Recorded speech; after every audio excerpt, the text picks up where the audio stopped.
جو میں جاتے تھے.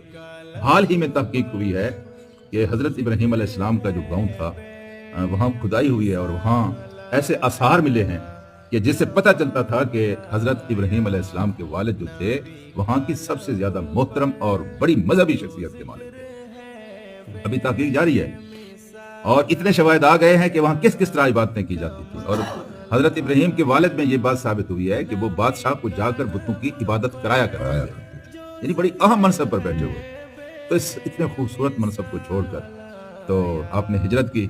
بظاہر تو آپ نے ہجرت کی فلاں جگہ سے فلاں جگہ, لیکن حضرت ابراہیم کہتے ہیں انی مہاجر الی اللہ, میں نے ہجرت کی اللہ کی طرف. اللہ کے لیے یہ شہر کیا ہوتے ہیں, میں نے تو اللہ مجھے جہاں بھی لے جائے میں وہاں چلا جاؤں, بس.